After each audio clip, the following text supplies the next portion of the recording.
Hi, welcome back to a brand new video of the Targeted Individual Program and Targeted Individual Experience. So the NY Predator Department again using their sirens to try to get me to stay. Yeah, even though Pam was like, she came in, she was like, "Oh, I got a headache." It's funny with this woman, I tell you. She comes in, she's like, "I got a headache. Can you help me unpack the bags?" Because she went to the grocery store just to get a few stuff, not much. All right. She's like, "I'm gonna go lie down." I'm like, "Okay, fine, just leave it. I get it. I got it." Okay. I got up, went into the kitchen. I had to give the kids their food to eat for dinner. She comes in the kitchen, brings in the groceries. Now, the same groceries she asked me, tell me about how she's so tired and she got a headache, she brings it into the kitchen. So at this point, I'm just like, okay, they're back at this again, right? Because, like I said, she came in the house, saying how tired she is, and she got a headache. White girl again.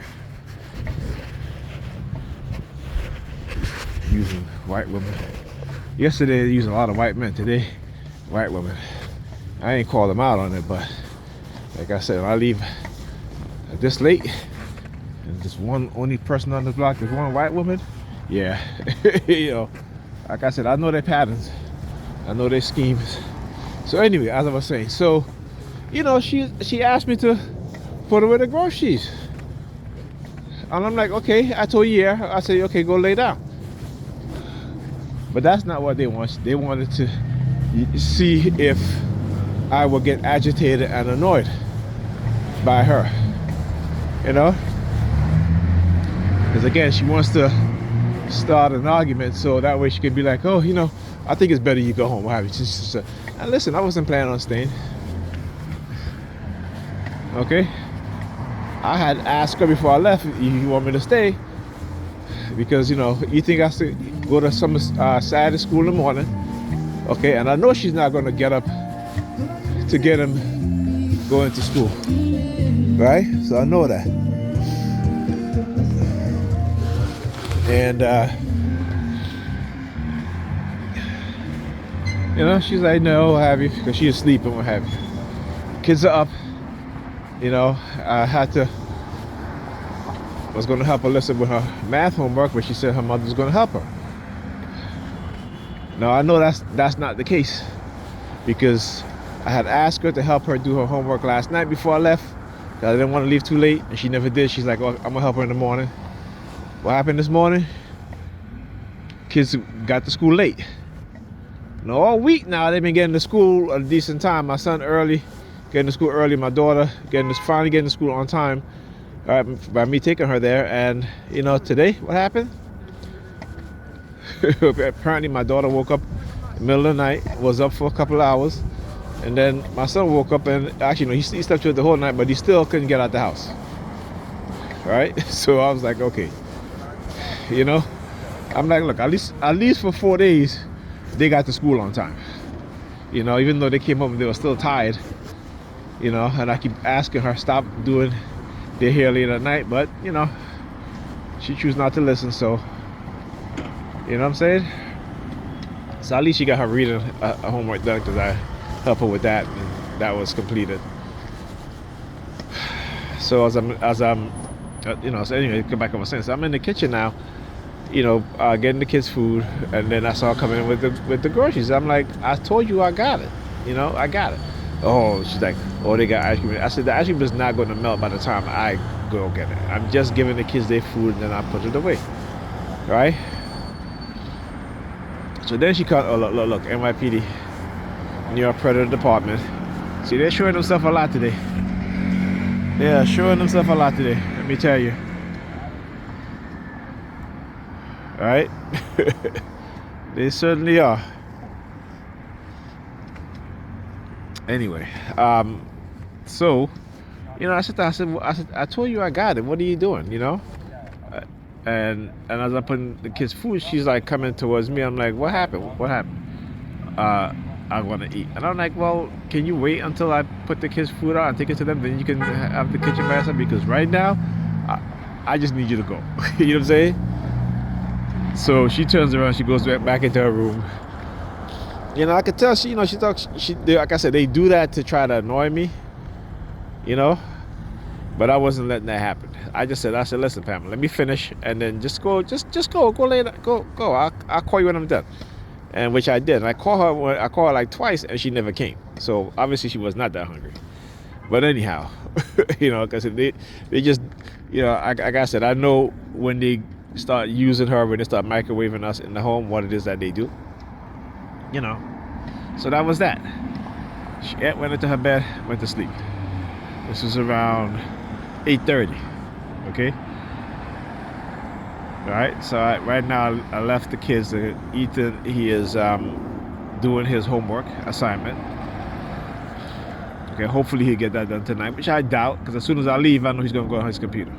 That's what he's gonna do. Right. And but tomorrow, hopefully he gets to go to Saturday school, and then he comes home, and then he has to do makeup work that he didn't do. And I told him, I said, the rest of the day tomorrow you should be spent on doing. And also I told he might need to go to the doctor. Okay, because he came home today. He was extremely exhausted, and he slept from 7 o'clock yesterday all the way till he woke up this morning. Okay, maybe even earlier than that, maybe 6 or something like that. So he slept all through the night, and he was still tired when he came home. So I keep telling him he needs to be careful because of COVID. I said your mother has fatigue syndrome. You might have it. Okay, so you need to be very careful, because when you get COVID, that's one of the things that people end up having. Even if they don't have it, all of a sudden they have onset fatigue syndrome.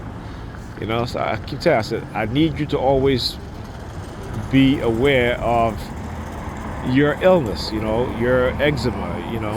If you're tired, you need to go and get rest. Don't stay up the whole night on your computer, or else I'll take it away from you. Now I said I was going to do, but I haven't, because again, I want him to develop the mindset that to say, hey, you know what, my bedtime on the weekend, Friday and Saturday, is 12 o'clock, so I need to turn off my computer, get to bed. Okay, because when I'm there, their bedtime is 12 o'clock. Once in a while they may step a little bit later.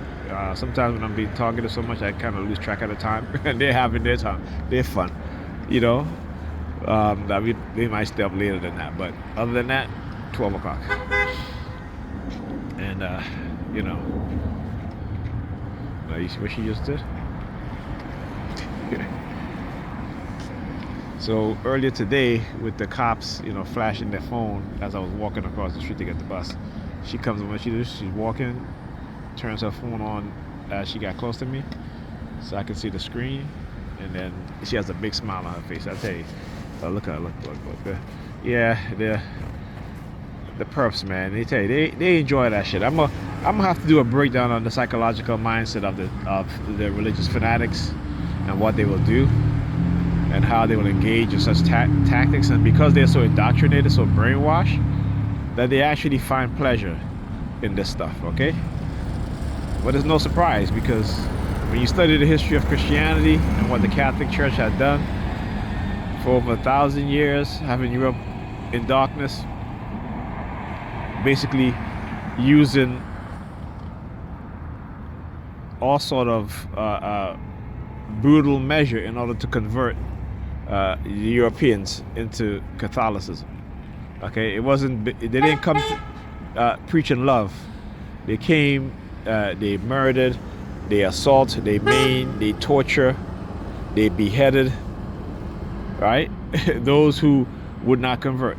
Okay, so what do you think that does to the mindset of a people over 1,000 years, or even say a couple hundred years?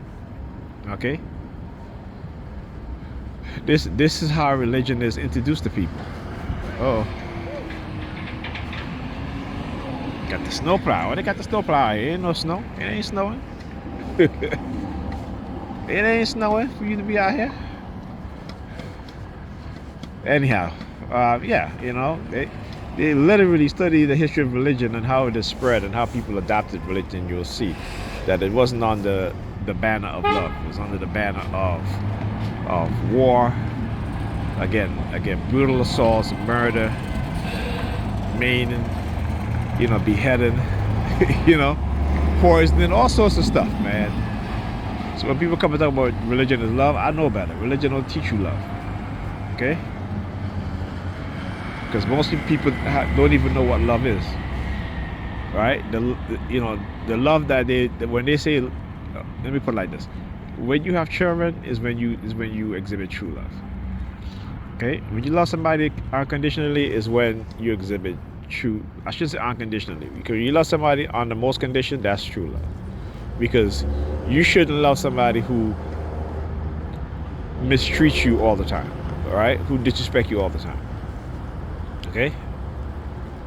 Because again, I keep telling for men need respect, not love. Women need love. They need love, protection, attention. Men don't need love. Men need respect. When you show a man respect, he will love you, right? So you could love a woman and not show her respect, and she still love you. Particularly if you have money, if you're giving her what she wants. Most women will be like, okay, it's okay with that. Particularly if they lived a hard life. Particularly if they don't come from a wealthy background, they will accept it.